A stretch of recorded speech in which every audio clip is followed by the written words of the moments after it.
This has been on my mind for all week, that statement.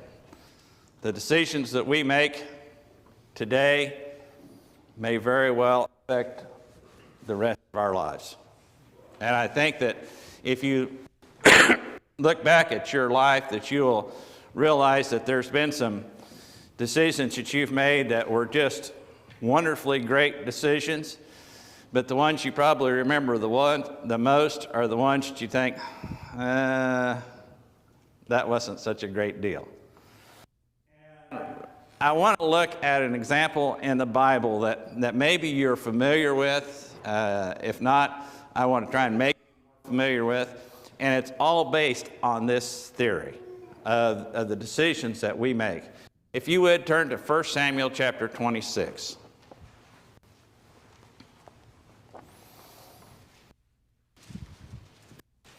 And there's some names and countries and stuff in here that I'm going to slaughter. I'm just going to promise you right now. Let's just kind of skip through that and see if we can get to the heart of the message.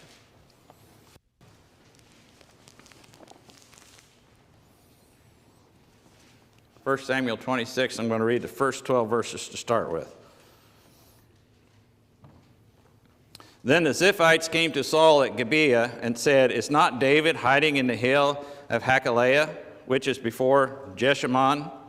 So Saul arose and went down to the wilderness of Ziph, having with him 3,000 chosen men of Israel to search for David in the wilderness of Ziph. And Saul camped in the hill of Hachilah, which is before Jeshimon, beside the road, and David was staying in the wilderness. When he saw that Saul had come after him into the wilderness, David sent out spies, and he knew that Saul was definitely coming. Then David then arose and came to the place where Saul had camped. And David saw the place where Saul lay, and Abner the son of Ner, the commander of his army, and Saul was lying in the circle of the camp.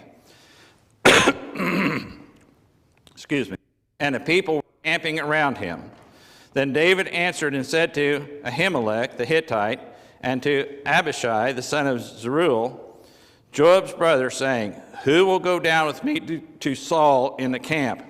And Abishai said, "I will go down with you." So David and Abishai came to the people by night, and behold, Saul lay sleeping inside the circle of the camp with his spear stuck in the ground at his head. And Abner and the people were lying around him. Then Abishai said to David, "Today God has delivered your enemy into your hand. Now therefore, please let me strike him with the spear to the ground and with one stroke, and I will not strike him the second time." Then David said to Abishai, "Do not destroy him. For who can stretch out his hand against the Lord's anointed and be without guilt?" David also said, "As the Lord lives, surely the Lord will strike him, or his day will come that he dies, or he will go down into battle and perish. The Lord forbid that I stretch out my hand against the Lord's anointed. But now please, take the spear that is in his head and a jug of water, and let us go." So David took the spear and the jug of water from beside Saul's head, and they went away. But no one saw or knew it, nor did any awake, for they were all asleep, because the sound of the Lord had fallen on them. I want to give you a little background before I go on any further. If you remember, David was the shepherd boy that whenever Samuel said, "Saul has lost his place as the king of Israel, and his family is going to begin and end right here. It's not going to be carried on further as the king of Israel." And so Samuel went and he began to look for the next king. And as the Lord was leading him, he led him to Jesse. And so as he went to Jesse, he looked at all of his sons and had everyone come before Samuel. And everyone that came before him, God says, "No, that's not the one." And he had all of David's brothers come before him, and he kept saying, "No, that's not the one. No, that's not the one. No, that's not the one." And finally he came to what he thought was the last one, and he says, "No, that's not the one." Samuel knew that he was supposed to be where he was at, and so he said to Jesse, he says, "Is this all of your sons?" He says, "Well, I've still got one. He's just a kid. He's out taking care of the sheep." He says, "We're not going to do anything else until you bring him here." And as soon as he approached to Samuel and says, "This is the one. This is going to be the next king of Israel." And so from that point on, David knew that he was going to become the king of Israel. We also know that while he was still a youth, he went to his brothers while they were at battle, and that was the time where Goliath comes. And David was the only one out of the entire army that says, "Who does this uncircumcised Philistine think he is in comparison to the God that we serve?" And so he took 3 stones from the brook and his slingshot out and defeated the giant Goliath. He still knows he's going to become king one day. And then he goes to battle with the Israelite army and becomes a great hero. And everybody loves him. When they come back into the city, the song that they were singing was, "Saul has slain his thousands, but David has slain his tens of thousands." And you can just see in David's mind, I would think, that this is my road to the top.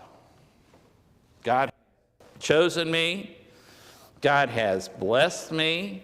The people love me. Everything seems to be heading in that direction. And that's whenever the snag hit. And Saul says he's getting a lot more attention than I am. I'm fed up with him, and he tries to kill him.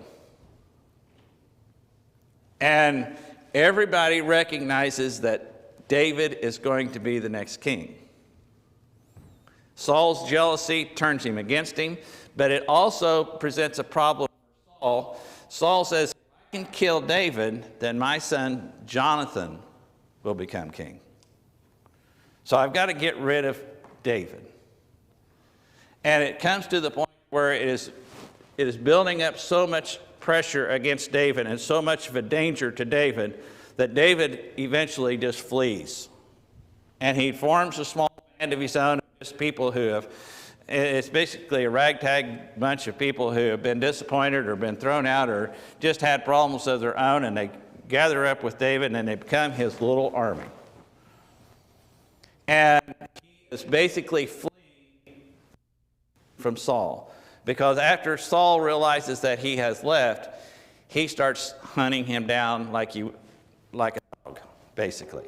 And he's seeking him out, trying to kill him, trying to find a way to kill him. Now, this is not the first time that David has had the chance to kill him. At one point, if you go back into the 24th chapter of 1 Samuel, you see that David and his men were hiding in a cave, in the back of a cave, and Saul and his army were out searching for him, trying to find him to kill him. And Saul says, "Excuse me, but I need to go into one of these caves here and relieve myself." And so he goes into, just happens to be the same cave that David and his men were. And David and his men go to the back of the cave, and Saul doesn't even know they're there. And he puts himself in the position to relieve himself, so to speak. Go to the bathroom. And all the men that were with David says, "Here's your chance." He is defenseless. He is ripe for the taking. Go for it. This will end all of your problems. We won't have to run and hide anymore. This will promote you and speed up your succession to the kingship of Israel. And it says in the 24th chapter that David comes up behind Saul. Saul still does not know he's around. But as David gets close, he begins to question himself, who am I to touch the anointed of God? Because God chose Saul to start with. So what David did was he took his sword and he cut off the corner of Saul's robe. Then he retreats, goes back to the back of the cave. Saul finishes his business, goes back out, joins the group, and after he is, as there's a safe distance between them, then David comes back out of the cave, and he says, Saul, I want you to know something. I had the chance to take your life today. He said, but it's not my place.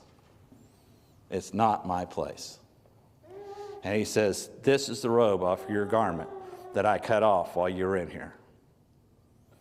And Saul recognized David. He recognized the opportunity that David had, and he recognized that David honored him even though that Saul was dishonoring David.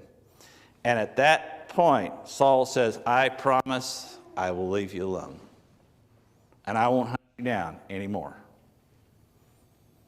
And he apologized to David. David basically says, I'm just going to keep because I don't want to aggravate the situation. Time has passed. It happened. And David kept himself away from Saul, kept himself away from Israel, and is basically hiding in other countries. Just trying to make himself useful, trying to hold on, waiting for God's timing. And then this takes place. Saul gets to the point where he's disheveled. He just kind of fed up, and he's looking for something to do. So he grabs 3,000 of his chosen army, and he hears where David is hiding at, and he says, I'm going after him. And the Lord speaks to David, and David hears through spies that Saul is coming. And he says, I'm going to go find him. And wherever he finds Saul's army, it must have been at night, because he can see from where he's at, the army of 3,000 soldiers is surrounding in a circle, and in the center of that circle is Saul, asleep. And at his head is his own personal spear and a jug of water. And David has brought in Abishai with him. And they come to that place, and he says, let's go down. And they make it all the way down in, which is, I think, just only God. They make it all the way into the center of that circle. There's 3,000 soldiers all the way around. Everybody just happens to be asleep, deep sleep. And Abishai says, let me strike him. Just one time. Let me take my spear or his spear, or I don't care whose spear, and let me strike him just once. But I'll only do it once. I'm not going to make a sport out of this. And all of your problems will be over with. All of your problems will be over. I mean, you think no longer being hunted, they don't have a king in Israel anymore. If we kill him, things are looking my way. But David again says, no, let's not do that. It's not my place. God will take care of him. He will either die of old age, he will die in battle, he will die in sickness. Something's going to happen. God will take care of him, but it's not going to be me. He says, so here's what we're going to do. We're going to take his sword and his jug of water, and we're going to go back out the same way we came in. Now, open your Bible back up. Let's see what happens. Verse 13.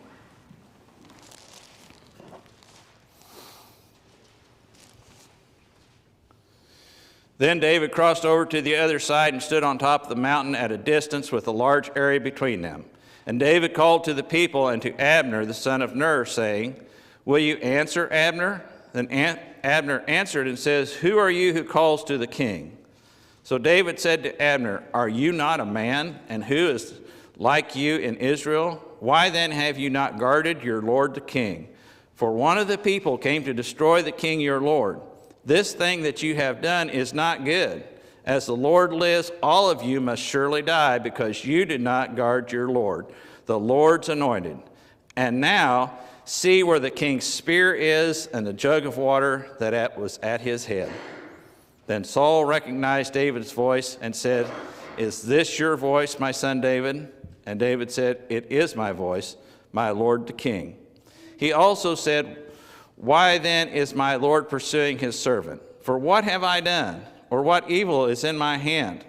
Now therefore, please let my lord the king listen to the words of his servant. If the Lord has stirred you up against me, let him accept an offering. But if it is of men, cursed are they before the Lord. For they have driven me out today that I should have no attachment with the inheritance of the Lord, saying, 'Go serve other gods.' Now then, do not let my blood fall to the ground away from the presence of the Lord. For the king of Israel has come out to search for a single flea, just as one hunts a partridge in the mountain." David has left the camp, sword and water jug in hand. And he comes to the other side of the mountain, safe distance away, to where I'm guessing he was up elevated from them. And he calls down to the commander of the army, and he says, "You kind of let up on your job there, guy. Aren't you supposed to be protecting the king? And yet one person, well, matter of fact, there's been two of us, have come in to where we could have killed your king just like that." You know what? Remember what the punishment of that is? Punishable by death. He says, "By all rights, you should all surely die, because you have let the king unguarded." And whenever he is showing Abner what he has done, he says, "Just if you don't believe me, here's the sword, here's the water jug." You know where they were at. And then Saul hears his voice and he says, "David, is that you?" He says, "Yeah." Notice how he says, "Oh Lord, this is me." He still glorifies him. I mean, he still honors him because he's still the king. He says, "Yes, king, this is me." And he says, "Saul, what have I done? Why is it you come out here to hunt me?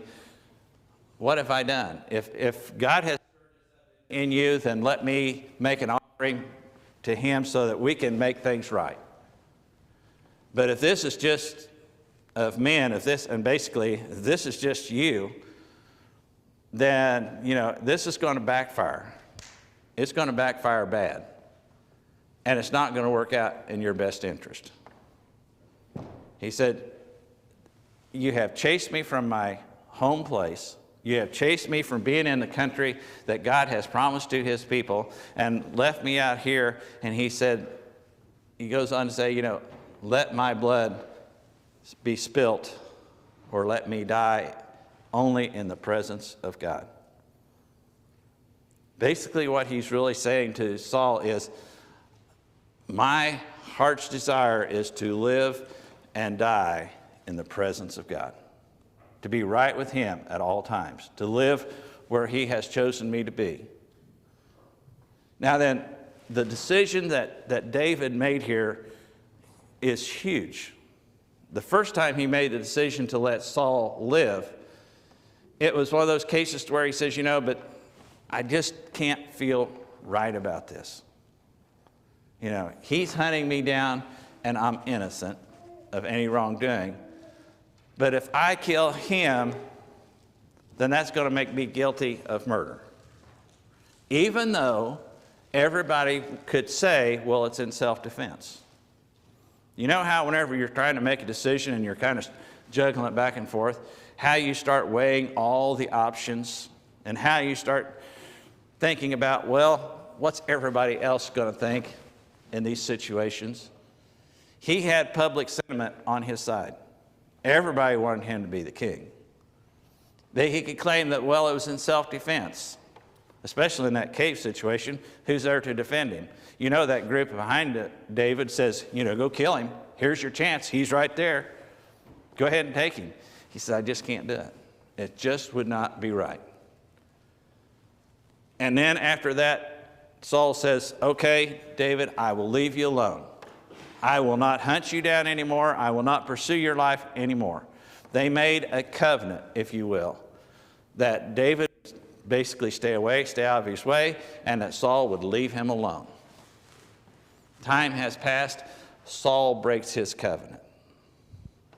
David has more than an opportunity to kill Saul, and he can use the excuse that I kept my end of the bargain. He didn't, so I would be in the right to do this. I've been waiting all these years to become king, and this guy right here who's hunting me down is the only thing that's really holding me back. And when we get to the center of the camp where Saul is laying, Abishai, who is with him, becomes the loophole. Do you know what a loophole is? If you look at, our politicians are the best at it, because it doesn't matter which side you're looking at. They all know if they write the law and they just leave this one little word out here or this one little phrase out here, it gives them a loophole so that they can go ahead and do what nobody else can do because they know the exact letter of the law. So then they're not breaking the law that they wrote because they know where all the loopholes are. Abishai knows that the first time that David had a chance to kill Saul, he didn't do it. And I'm thinking that he's probably thinking, we're going to get to the center of the camp, we're going to be right there, and David's going to back out again. So Abishai says, I'll be the loophole in this. Tell you what, I will kill him, then you're not guilty. Let me be the one to strike him. I'll just do it once, and this will be all over with. I will be your loophole in the law. I will be your excuse, because you can go from then on and say, no, I didn't have anything to do with this. I did not kill Saul. I did not do this. Abishai did it. And everybody will glorify Abishai because they wanted to get rid of Saul anyway. He becomes king. Everything looks good. But you know what a loophole really is the wrong way to get what you know you shouldn't be doing done. And so David tells Abishai, he says, no, let God take care of him. Whether he takes care of him in old age, whether he takes care of him in sickness, whether he takes care of him in battle, let God be the one who takes care of Saul. But let's not play God here. He says, but just so that we can make a point, grab his spear, grab his water jug, and let's go. And once again, Saul, I had the chance. I had the chance. But my sole desire is to live, breathe, and die in the presence of God. And if I break that, I can't do that. David was not a perfect individual by any means. But one thing that David knew better than probably anybody else is how to wait upon God. How to wait for his timing to be perfect. And that's what he was doing here. He was not trying to be God himself. Now then, the reason I say be God himself is because I know that I have made decisions in my times that, I tried to look for the loopholes so that I could go ahead and do what I felt really I shouldn't be doing in the first place. But I was trying to find that one little flaw, that one little loophole so that I could still do it and say, well, this makes it okay. Or I was trying to rush God. Okay, God, we've been talking about this. We've been praying about this here for a day, a week, a month, 2 months. So you're apparently not going to do anything, so let me step in and do it for you. God has his own way of putting things in the right timing, whether it's our timing or not. Look what might have happened to David if he had rushed the situation. If he would have went ahead and killed Saul the first time or the second time, think how his reaction to troubles as he became king later on in life might have changed. Well, I did this time. Maybe I'll do it again this time. Instead of having God's grace, instead of having God's timing, I'll just do it on my own time instead of God's. The decisions that we make may very well affect the rest of our lives. There are so many things that we do that whenever we are looking and trying to find the way that God wants it, if we start rushing that and start looking for the little flaws, looking for the way out, looking for the escape route, looking for what public sentiment says is okay, instead of what God says is okay, can really mess you up. Because the one thing that is important here, David told Saul, he says, I want to live and die in God's presence. People love me. People will back me no matter what I do. But they can't save me, but God can. God's the only one who can lead me in the right paths. He's the only one who can sustain me when everybody else goes the other direction. He's the only one whose real approval is most important. So whenever we start making decisions based on what everybody else says is okay, instead of what God says is okay, whenever we start doing it in our time instead of God's time, we're in danger of really messing our lives up. Now, we live in a fast-paced society today, and it's getting faster and faster, every day. And just look at the technology, for example.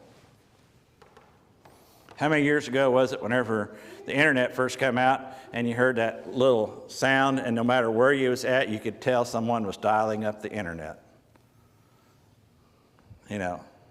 And you waited, and we'd go get us a snack and something to drink and come back, and it was about ready to sign on. We thought, man, this is fast. I can look up anything, and you'd click on something, go get you another drink, get you another snack, and it would pop up. We think, man, this is fast. Now then, they're talking about 5G, which is like this, and you click on something, and what's wrong with this thing? I need a new computer. This thing is just so slow, because it takes almost a millisecond to actually come up. And then the thing locks up on you. And so, we used to wait longer for it to just come on, let alone to react. But you know what it has done? It has not only affected the way we use technology, but it's the way we treat other people. It's the way we make decisions in our own lives. We rush everything. I don't know a lot of people that are really good at patience. But the way things are going with our world, patience is something that is being lost. It's being lost terribly because we want it now, because that's how we get other things. And whenever we start making decisions not based on God or in, how do I want to say this? In opposition to God and His ways. Because we found a loophole, because we found public sentiment, because the people that we have surrounded ourselves with says, oh, but it's okay, then we're asking for trouble. If you just want a reference, and I'm not even going to tell you the scripture or verse because I want you to look it up. If you want to see what it's like to look to other people for advice, look up Rehoboam and how it worked for him. He was the next king after Solomon. He had public sentiment, he had his peers, and everybody was in agreement. And it not only affected him for the rest of his life, it affected the entire nation of Israel from then on. David was the only man that I've ever read about that was classified as a man after God's own heart. It wasn't because he was perfect, but I think it was because he was patient and trusted God and His timing. If you're facing a decision today that you're struggling with, look to God. Wait on God. Trust on God. And forget what the rest of the world says is okay, because the rest of the world can't deliver you. but our God can. This morning, as we have gathered here for worship, any decisions you need to make in relationship to God that you need to respond to as we sing the hymn of invitation, won't you